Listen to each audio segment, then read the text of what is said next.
Route 29 Corridor Study Public Meeting, Round 2. I'm Nandita Paradkar, Transportation Planner with Fairfax County Department of Transportation, and I'll be your facilitator this evening. This is the second of the two public meetings that were envisioned as part of this study. We held the first public meeting earlier this year on March 12th and received feedback. The intent of today's meeting is to go over the purpose of the Route 29 corridor study and present the future conditions analysis with subsequent recommendations for bicycle and pedestrian connectivity, removal of interchanges at few locations, and other intersection improvements, and how your feedback will be incorporated in the next steps of the study. As such, we want to hear any comments you may have. At the conclusion of the presentation, we will share how to provide feedback through the survey that went live today and also through various other channels. Before we begin the meeting tonight, I'd like to review some guidelines so everyone can participate and get the most out of this meeting. Please note that this session is being recorded and will be shared on the project website. We will answer all questions at the end of this presentation. And the chat feature is enabled. You may choose to type your questions into the chat, either at the end of the presentation, or you may submit your questions along the way during the presentation, which will be addressed after the presentation. You may also choose to raise your hand and speak to ask a question after the presentation. And for people calling into the meeting, we will provide instructions for how to ask your questions at the conclusion of the presentation. We also encourage you to submit your written comments to the online survey or on our project website or to the email address that will be provided at the end of the presentation. Now, I'd like to welcome Supervisor Walkinshaw from Braddock District to open up the meeting with brief remarks. Supervisor Walkinshaw. Sure. Thank you, Nandita. Can you hear me? Yes. Okay, great. Well, good evening, everyone. Thank you for joining the meeting tonight. And I want to start just by thanking the hundreds of people who have participated in this Route 29 corridor study up to this point. As you'll hear tonight, we have received some really useful feedback and comments both through the survey and through the previous meeting. So thank you for participating. And a lot of what we heard was not new to me, because every time I am in this part of Fairfax County, meeting with the neighborhoods and communities there, I hear a lot of the same concerns about the lack of pedestrian connectivity, the sidewalks and shared use paths that stop and start and are not contiguous, the challenges in crossing some of these intersections at the crosswalks, as well as some of the traffic backups and congestion and confusion and challenges that exist. I think at the last meeting, I described this corridor, this portion of Route 29 as a little bit of a mess. And I think those of you who live there or travel through it understand that. And I think the recommendations you're going to see tonight will go a long way toward addressing the challenges that you've been experiencing. And I know that staff will talk through the process and what this study means and what it will lead to. And I do want to just be careful about setting expectations that the recommendations that you're going to see tonight, are recommendations and are subject to feedback, but also for planning and study purposes. We do not yet have funding identified to make these improvements, but once we can reach a agreement around what kind of improvements we would like to see, they can be incorporated into the comprehensive plan, into our transportation priorities plan, then we can start working long-term to identify funding to make them happen. So this part of the process that you all are participating in is so important. And so thank you for doing it. And I'm excited to hear the recommendations this evening. Thank you, Nandita. Thank you, Supervisor Walkinshaw. I would also like to recognize Marcia Pape from Supervisor Walkinshaw's office and Peyton Ongs from Supervisor Harity's office from Springfield District. Now I'd like to introduce our presenter tonight, Arpita Chatterjee, who's our project manager. And we have other staff here from Fairfax County Department of Transportation participating in tonight's meeting. Mike Garcia is the Transportation Planning Section Chief, and Maggie Chi is our Analysis and Modeling Team Lead. We are also supported by our consultants, Jacobs. With that, I'm going to turn it over to Arpita, and we'll get started. Arpita? Mhm. Thanks, Nandita. Welcome, everybody, to the second round of Route 29 public meeting.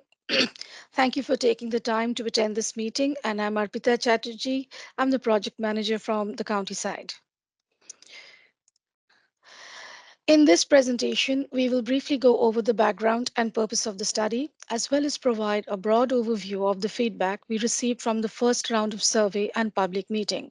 Next, we will present our proposed improvements to foster corridor-wide ped and bike safety and connectivity, as well as add grade improvements for planned interchanges. Towards the end of the presentation, we will share the link of the second online survey that is going live today and also discuss its purpose.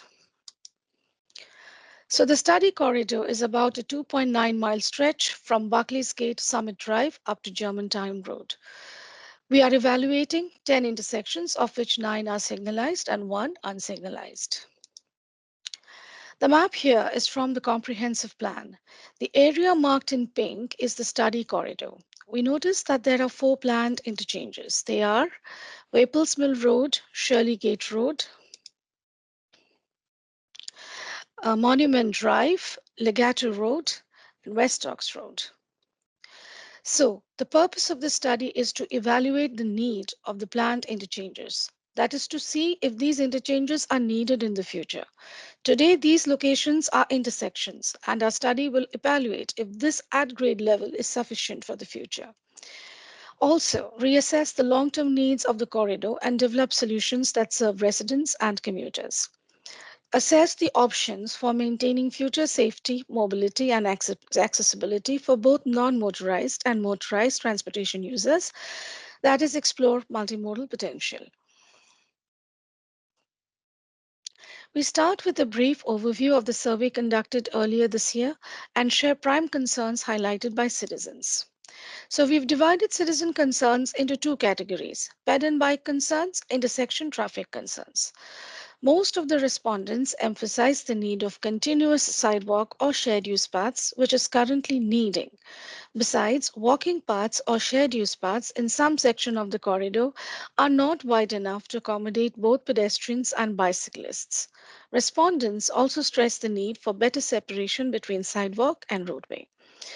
Most of the traffic concerns centered around delay and long waiting times for the left turn movement along Route 29 corridor. Specifically, delays experienced at the intersection of Wabels Mill and Shirley Gate Road were mentioned. In the next few slides, we'll go over the improvements proposed to address and mitigate these deficiencies.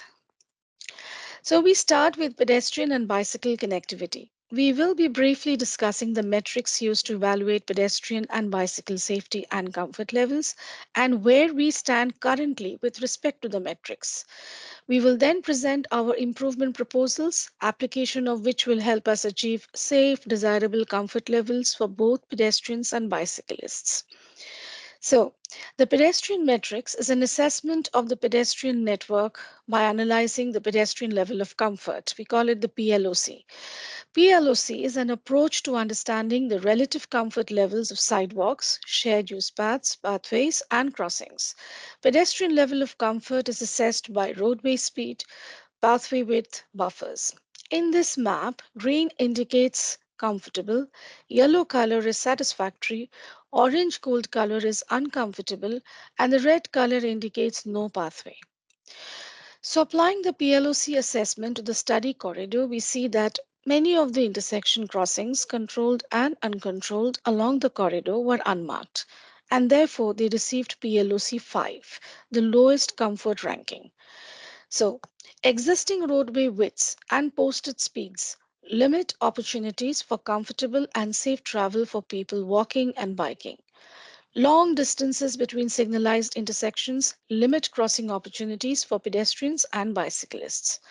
There is no consistent sidewalk on the corridor. In locations that do not have sidewalks, there are walking paths indicating the need for sidewalk infrastructure.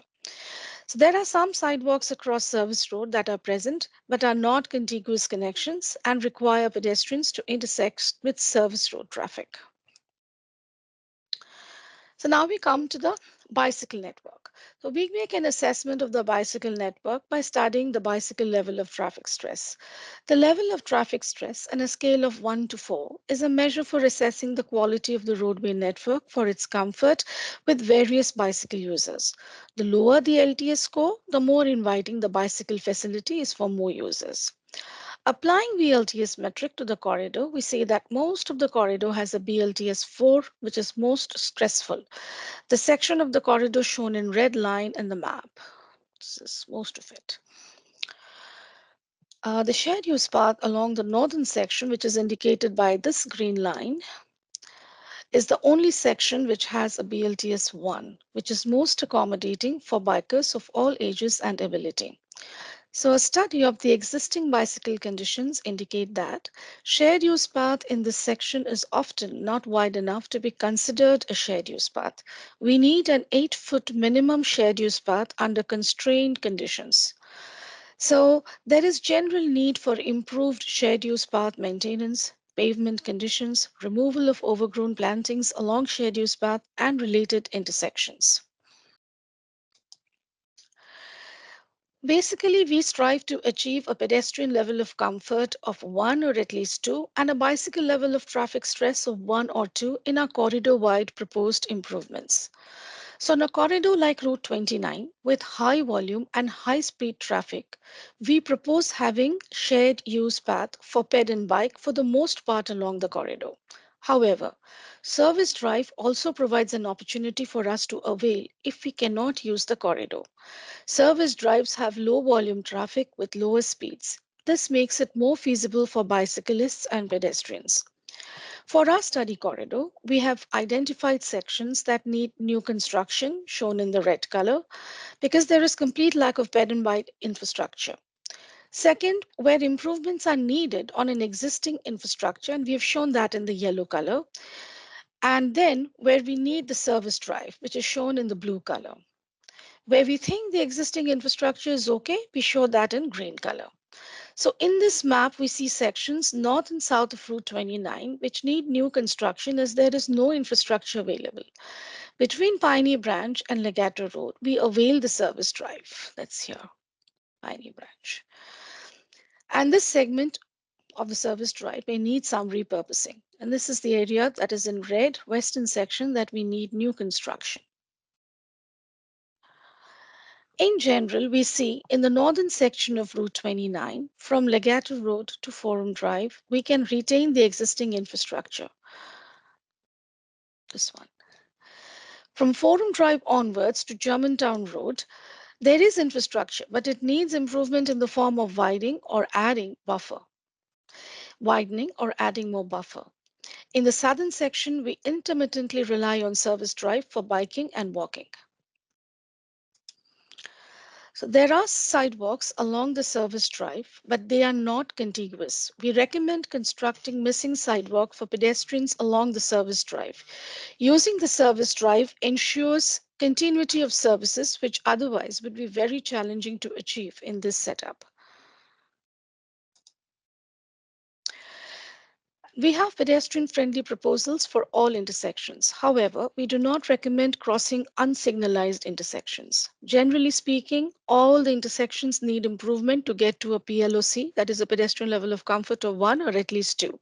So we propose striped crosswalks for all legs on the intersection, pedestrian push buttons for all the crosswalks, enough flash time for pedestrian crossing. And for some intersections where deemed feasible, we try to shorten the crosswalk by pulling it back. And this concludes our section of corridor-wide improvement proposal for ped and bike safety and connectivity. Next, we had mentioned earlier in the presentation that one of the objectives of the study is to reassess the need of the planned interchanges. Interchanges would be deemed necessary if intersections are not able to function efficiently without great improvements. We strive to achieve an overall delay of 35 to 55 seconds, which is indicated by the yellow color in this table. But in some cases, we settle down with an overall delay of 55 to 80 seconds at least, which is indicated by the orange color. And we don't want to have a level of service F. We do not want to go over 80 seconds of delay. We avoid that. So in the next few slides, we will go over at-grade improvements proposed for these intersections which are planned for interchanges in the future. Our first intersection under consideration is Legato Road at Route 29.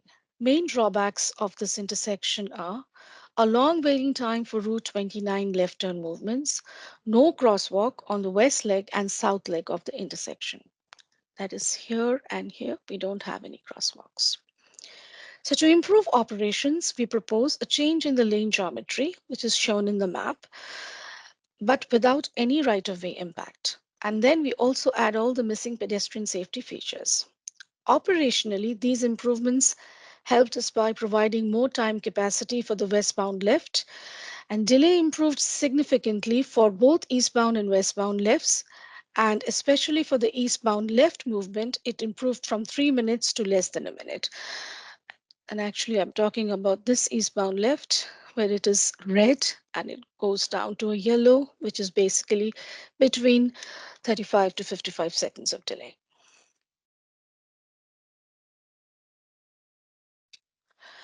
Our second intersection planned for an interchange is Monument Drive. In the 2045 baseline scenario, we observe the following operational deficiencies. Queues in southbound left and southbound through movement during AM peak hour, significant delay for Route 29 left turns, and no crosswalk at west leg of the intersection. The improvements proposed include change in lane geometry for both the southbound and the northbound approaches. Now we are taking some right of way from the stripe section in this case. So this is the stripe section. We take a little bit of right of way and we add a through lane here. Again, we add all the pedestrian friendly and safety features here. Operationally, this improvement help us by providing more capacity to the southbound traffic, reducing delays and improving traffic operations. The southbound through and the southbound left delay improves, and hence the overall approach delay shows improvement. By that I mean is this red, it's more than 80 seconds. This is the southbound approach when it goes down to less than 80 seconds to just between 55 and 80 seconds of delay. The eastbound left improves from over 100 seconds to close to 42 seconds. And I'm talking about this approach where it is red here and it goes to yellow. That is, it's just 42 seconds. So the pedestrian friendly improvement features helped us by reducing pedestrian crossing distance, reduce conflict between crossing pedestrians and turning vehicles, and the median islands reduce pedestrian exposure. Our last intersection planned for interchange is Shirley Gate and Waples Mill Road at Route 29. This intersection has several traffic issues. High volumes from all approaches, severe delays for Route 29 left turns, long queues and extreme long delays at northbound approach, and level of service F during both AM and PM. No crosswalk at the west leg of the intersection. To address these operational deficiencies, we proposed a change in lane geometry. We added another left turn movement in the north leg and south leg of the intersection, resulting in dual left turn. That's here. We added another left turn. One for Maplesville Road and for Shirley Gate Road. So we make them dual left. This change in lane geometry significantly enhanced intersection operations. How? All approaches operated at delays below 80 seconds. See, this is all the reds indicate 80 seconds and more. And when I come to orange here, it basically goes below 80 seconds. That means it's between 55 to 80 seconds. Delay at the Shirley Gate Road left turn movement reduced significantly from approximately 6 minutes to 1.5 minutes. And I'm talking about this movement. Delay on the left turn movement along Route 29 also improved significantly from approximately 5 minutes to close to a minute. And we're actually talking about these. So they are more than 80 seconds, but in this case, it is a 5-minute delay. In this case, it's just a 1-minute delay. So dual left along Shirley Gate Road not only addressed the long queues, but also reduced the delays significantly. In conclusion, for Shirley Gate Waples Mill Road intersection, we propose evaluating at-grade solutions in lieu of an interchange, keeping in mind the aesthetics and context-sensitive factors of the corridor. The right-of-way impact associated with the addition of a left turn lane north and south at Waples Mill and Shirley Gate is much less than building an interchange. We also propose removal of the planned interchanges from Legato Road and Monument Drive, as these intersections function well even at the individual turn movement level with the proposed improvements. And with this, we conclude our alternative improvements for planned interchanges. In the next slide, we will be presenting the operational improvements of two other intersections. One of the study intersections of the 10 intersections is the unsignalized intersection of Route 29 at Lowe's. This unsignalized intersection falls within the jurisdiction of the City of Fairfax. We acknowledge that any improvement pertaining to this intersection would be with the permission of the City of Fairfax. Now, there are safety issues associated with this intersection. Our proposal is to have turn prohibitions for through and left turn movements and reroute the traffic to the intersection of Germantown Road and Rust Road. So, this through and left turn movement, both the northbound and the southbound approach, we are prohibiting those movements and we are rerouting the traffic to the adjacent intersection of Germantown and Rust Road. This is a proposition. This rerouting significantly improves the safety operations for this intersection and reduces delay and conflict point. Next is Germantown Road. To address the operational deficiencies, we propose a change in lane geometry with no right-of-way impact. The northbound and the southbound approaches showed improvements in delay because of a change in lane geometry. Here are the approaches, and both the approaches go from red to an orange, which means more than 80 seconds. They go back to between 55 and 80 seconds of delay. And you can see the through movement and the right movement also. These delays also improved significantly. Notable improvement was seen in the southbound through movement, where delay improved from 2.5 minutes to a minute approximately.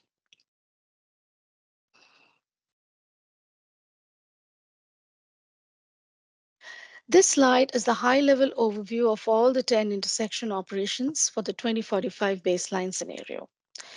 The three graphics here show the intersection delays for the 3 a.m. and p.m. rush hours. We wanted to get an understanding of the intersection operations 1 hour before and after the peak rush hour traffic so that we don't mitigate considering just the peak hour. So this is the peak hour for the AM and the PM, and this is 1 hour before the peak hour for AM and PM and 1 hour after the um, AM and PM, the post peak hour. And we can see the three intersections 8, 9, 10. These are the intersections that are real problematic and result in queuing, but the rest of the intersections have an overall service between A, B, and C that is shown by the green color, and they perform within acceptable performing conditions and show lower delays. This slide is a mitigated version of the previous slide. We see an improvement for all the three problematic intersections. As you can see, the reds have gone away and they're now mostly yellow, green. There's a little bit of orange here, but for this is for Waples Mill Road, but otherwise it's actually performing really well.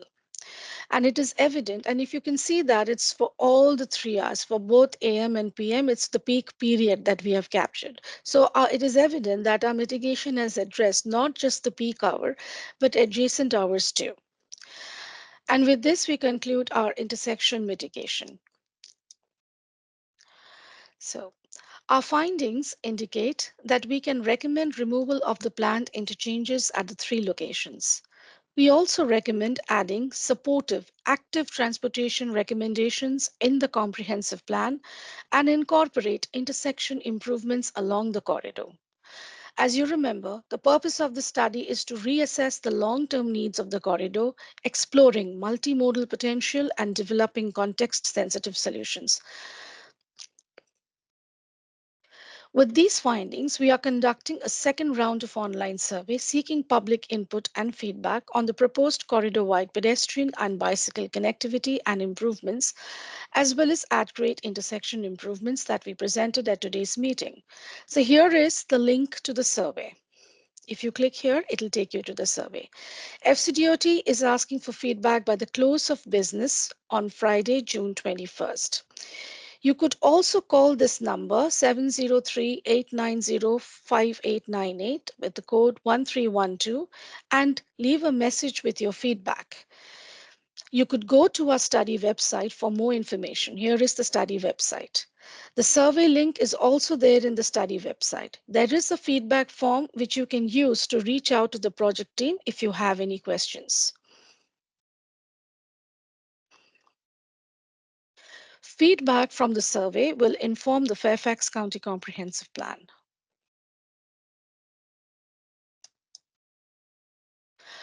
Our next steps would be to summarize and incorporate the feedback we get from the second round of survey. We've regularly briefed and updated VDOT as well as City of Fairfax about our study. VDOT manages and regulates the signals in this region, and some of our intersections fall in the jurisdiction of the City of Fairfax.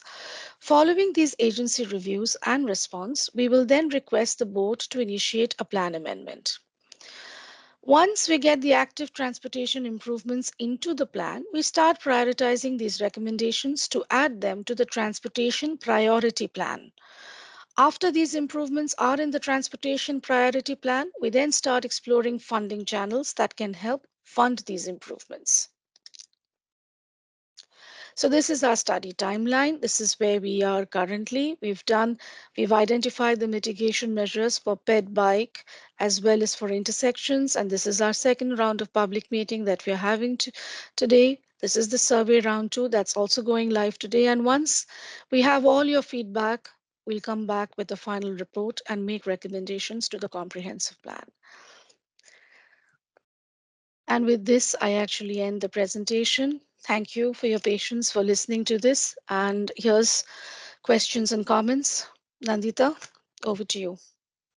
Thanks, Arpita. Now we're going to turn it over to the question and answer session. If you're on your computer and you wish to speak, please raise your hand that you can see on the top bar of the team screen. If you'd prefer to type your questions into the chat, please do so and I'll read them out.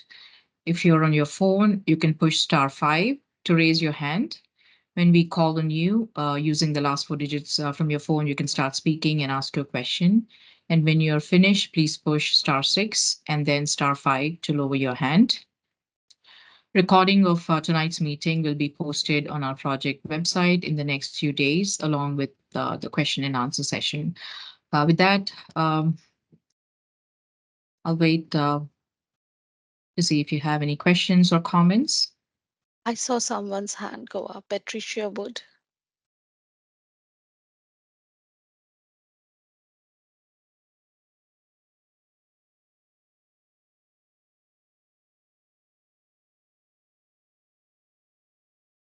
Chris Miles.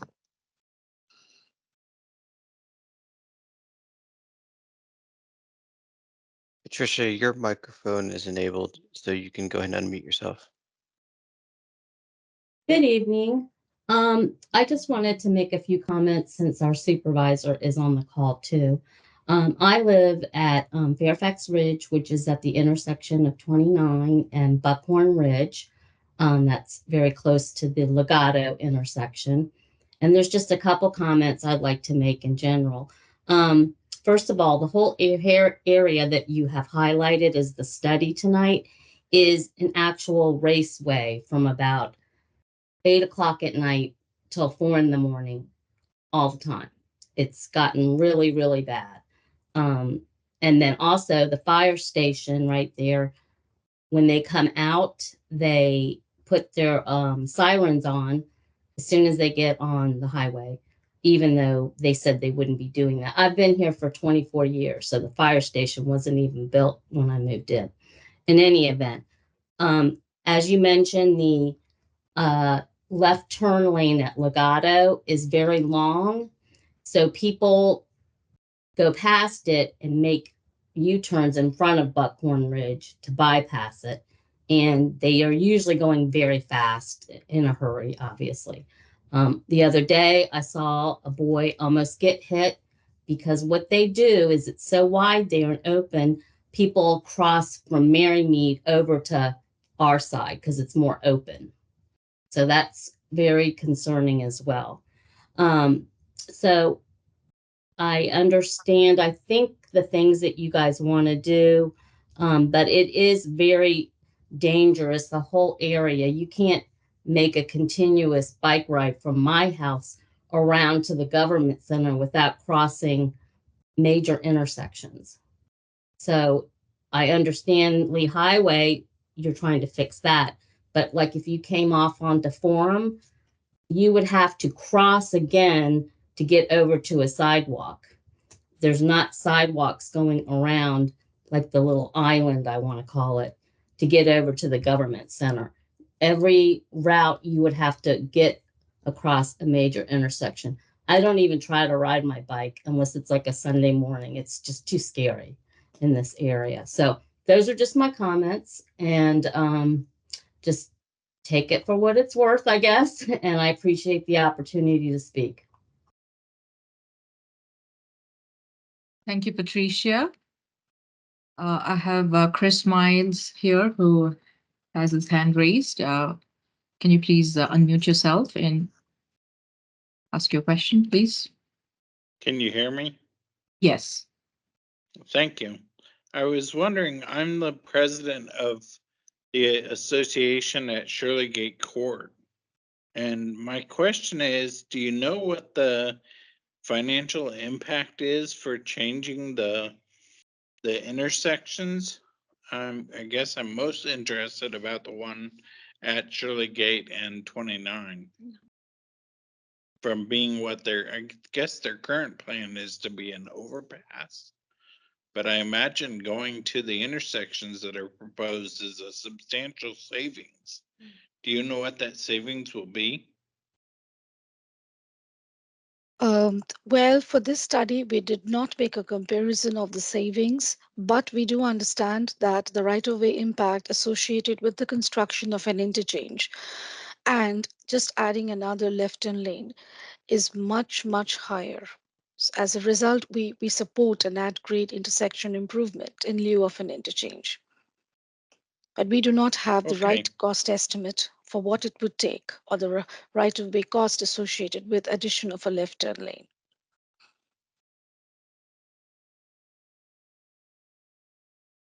Thank you.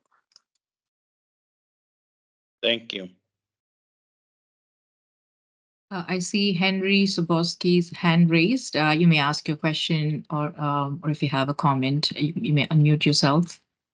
Oh, thank you for unmuting. Thank you for the presentation. Again, my name's Henry Sobieski.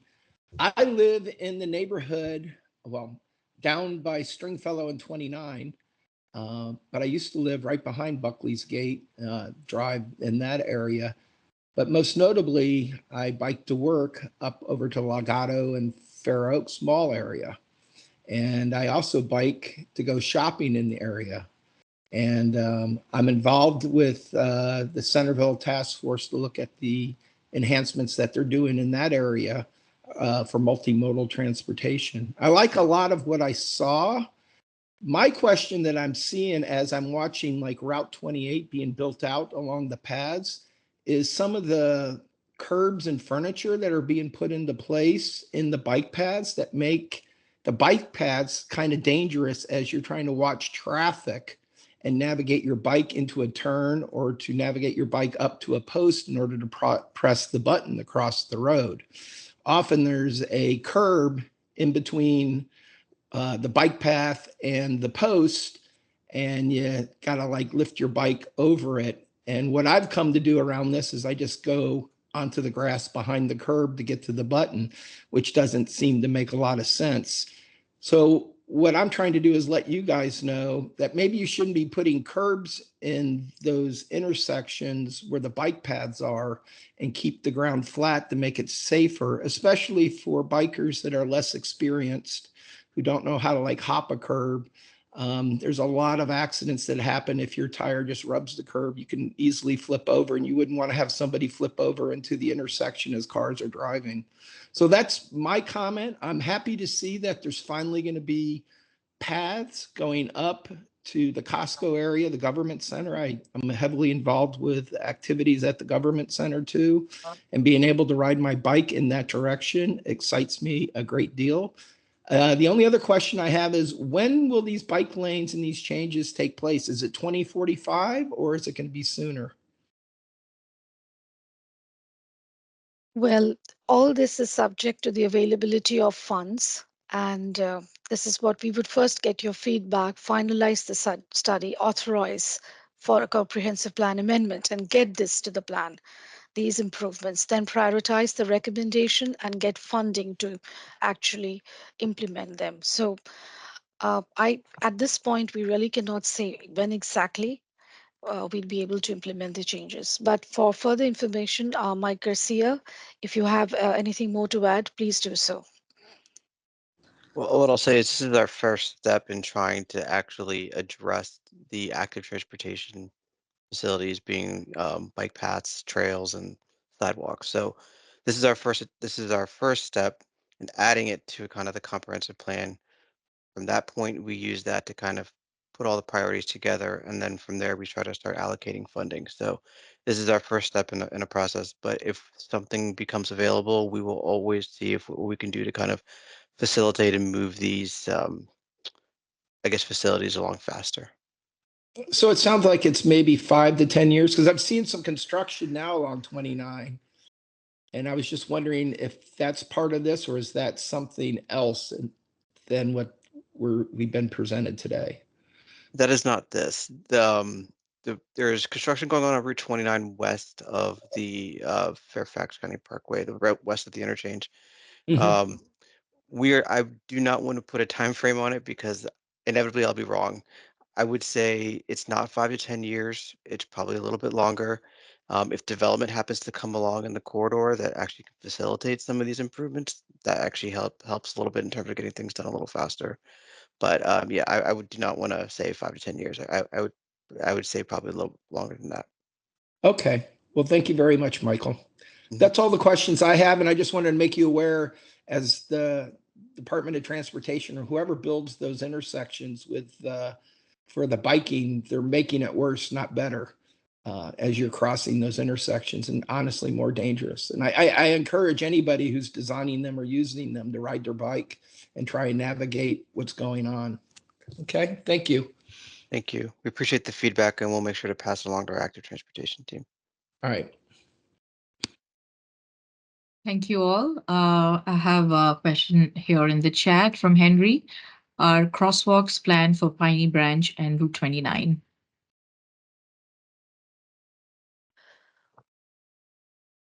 Along Piney Branch to Route 29, as we've mentioned, from Route 20 up Piney Branch to Legato Road, we in the southern section, we are actually referring to the service drive.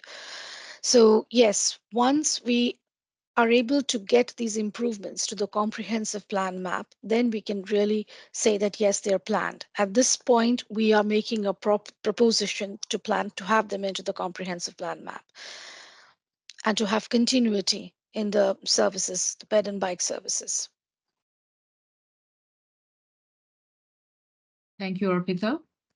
I see a question from Patricia Wood here. Because of the dump and increased trash trucks, there's always debris, furniture all along 29 and Fairfax County Parkway.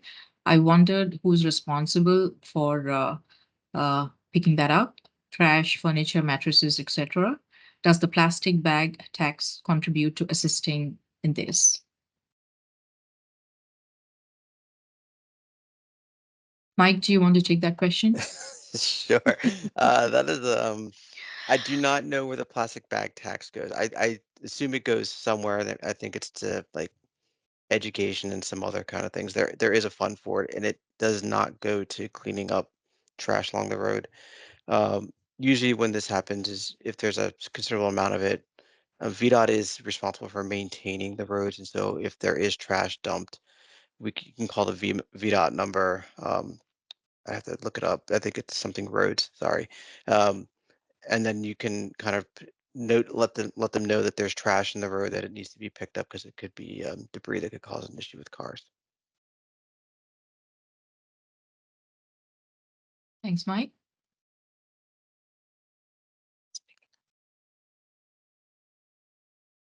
Thanks, Peyton. There's an answer to also in the chat. Yeah, thank you, Peyton.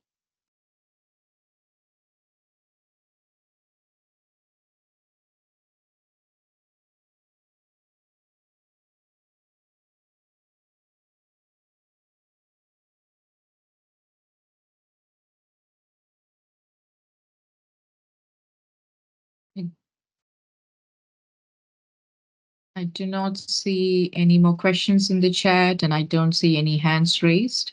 We'll give it a few more minutes. Okay.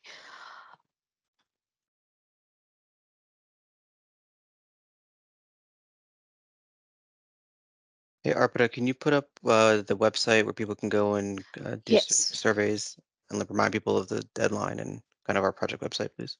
correct. So this is our project website, and I could put this hyperlink into the chat box. I'll click it here for all of you. So this is our project website. And if you go here and you say, this is the online survey, if you click on this survey over here, it takes you to the survey page. These are all your questions. And the last one is an interactive map. You will have to drag it up a little bit because there was difficulty in centering.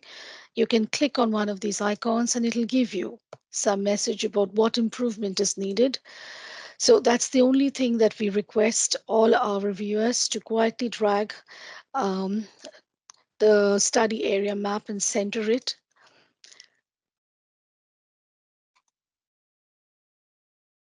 If you also would like to leave a message, you can do so in this phone number 703-890-5898 with the code 1312. And you can directly access the survey link by clicking here. It's also there in the website. It's also through this public input website.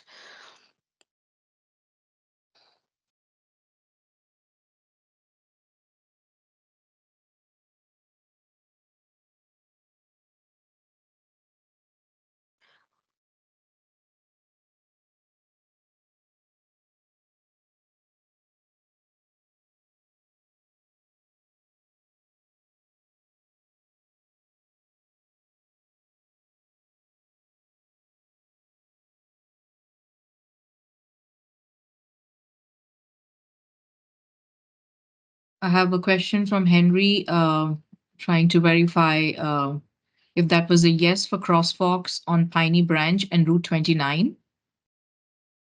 I'll go back so that Henry can have a look at it for himself. I mean, this is how what we are. This is Piney Branch Road. Yes, we recommend construction of a new crosswalk. This is our recommendation. This whole presentation here is our recommendation and proposal, but it has not yet been adopted by the comprehensive plan. Once we get your feedback from the survey, we will adopt all this and this will go into the comprehensive plan map. And then we will secure funding for this. So that is there. It is a proposal that we've come up with in this study. And in the northern section, there is new construction needed. And in the southern section,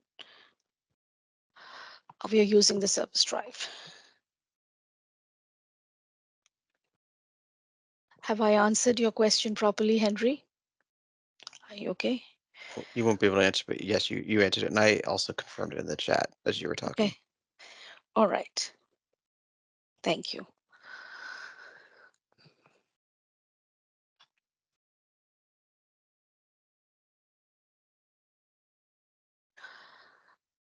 Do you want me to put the link in the chat box, or somebody can do it for me? I'm finding it difficult to access the chat box with this window open.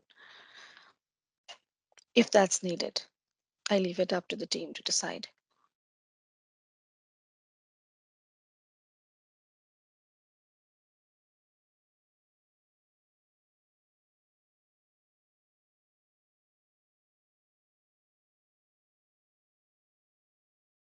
Any more questions?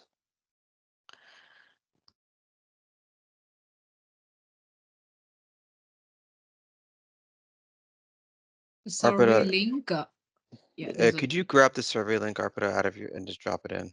Maggie, oh, okay, we got it in there. All right. thanks, Maggie. Well, what we'll Yeah. do is we'll stay on for another couple minutes, make sure people can grab the link out of the chat, and then if any other questions, and if not, that's okay. Thanks. The survey will also be posted on our project website. It is already there in the project website. Yeah. That's right. Yeah. It is there in the project website. This is the website. Yeah. If you go over here and you click here, this is the survey and it'll take you to this page.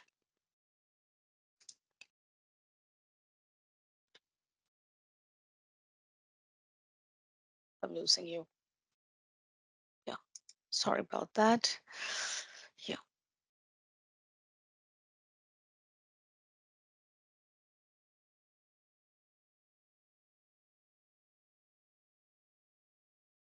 And this presentation also will be posted on our project website soon, along with the recording in Yes. the next few days.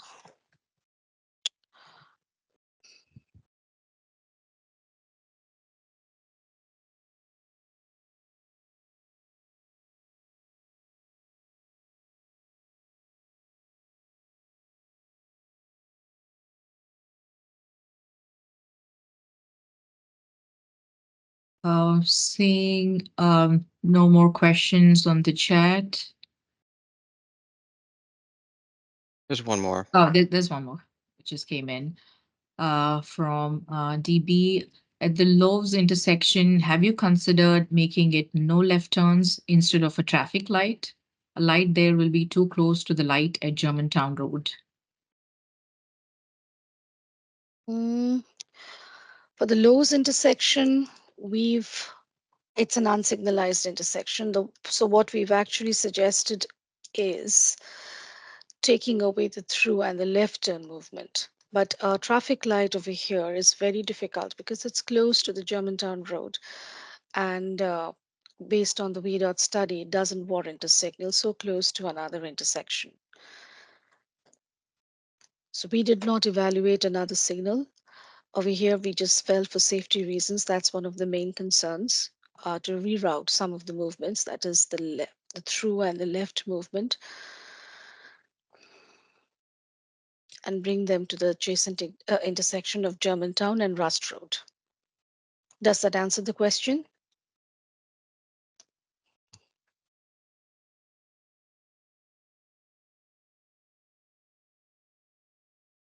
Thanks, Harpita. Yes. Thank you.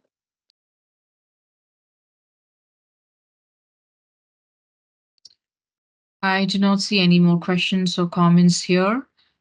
I think we have reached the end of tonight's meeting. Lots of good questions and comments, and thank you all for participating and for your time. And like Arpita said, we would all encourage you to take the survey and provide feedback. With that, we concluding this meeting. Thank you all. Thank you all for your time and your questions. And please try to respond the survey. We look forward to getting your feedback, and your feedback and response will inform the Fairfax County Comprehensive Plan.